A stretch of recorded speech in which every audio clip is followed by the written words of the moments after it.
from the Victory Studios in downtown Little Rock, this is Capitol View with your host, Drew Petrimo.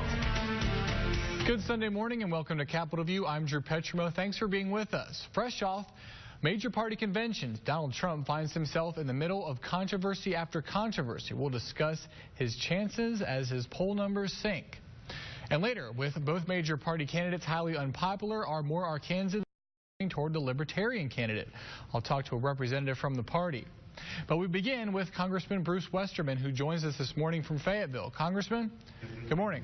Good morning, Drew. So Good to be with you. You just returned from a trip overseas to the Middle East, Israel, Jordan, the West Bank. Obviously, a lot going on there. One of the things that struck me is we haven't heard much about the Israel-Palestinian peace process lately. I don't know if you got any prospects of where we are with that, or what was kind of your diagnosis of the situation there? Yeah, we made a stop in Jerusalem. We met with Prime Minister Netanyahu, had about a 2-hour discussion with him. He talked about that subject. He talks about how they would like to get resolve on it. We left him and we went down to the old city of Jericho in the West Bank, met with a Palestinian leader there, and they talked about how they would like to get resolve on the West Bank, but they're just at a standoff, and there's nothing that I brought back from the trip to make me think that they're going to resolve that issue anytime soon. You know, they've been fighting over land in that part of the world for a long time, and there's not any quick or easy solutions to it. You also met with Syrian refugees at a camp in neighboring Jordan. Did your experience there change your outlook or your stance on U.S. policy toward the Syrian refugee crisis?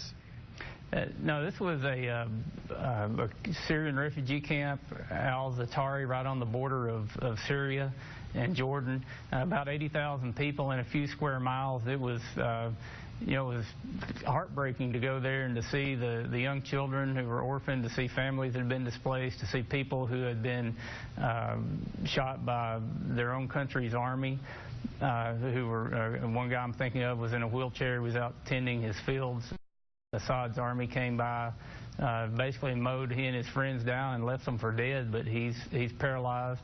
But everybody I talked to there, none of them said a word about wanting to come to the United States. They wanted to go back to their homeland, back to their villages. They wanted to lead a normal life, but unfortunately with the things that are going on in Syria with Assad, with ISIS, it's just a bad place to be, and I don't think anybody's going to be going back there anytime soon until some of the bad guys are removed. The problem is both groups are bad guys. You've got Assad, who's a bad guy, fighting ISIS, who are bad guys, and at the end, if one of those are gone, you're still left with bad guys.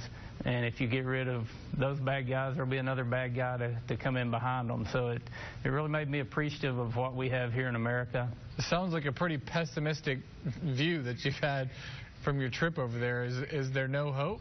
Is there anything that the government can do? Well, there's always hope. It reemphasized to me that how we need to stand with our allies. Israel would like to have peace, but every time they've given an inch, their enemies want to take a mile, so I can't blame them for wanting to keep the borders where they've got them, for wanting to maintain security there. If we look at what happened in Gaza with Hamas there, building tunnels under the border, suicide bombers coming in, launching rockets out of the Gaza Strip into Israel, go up into the Golan Heights, you've got problems up there. For the neighborhood they live in, the Israelis do a pretty good job of securing their borders and keeping peace there where they live. But I think it's going to take Jordan and Israel working together to ever resolve the issue with the Palestinians there in the West Bank.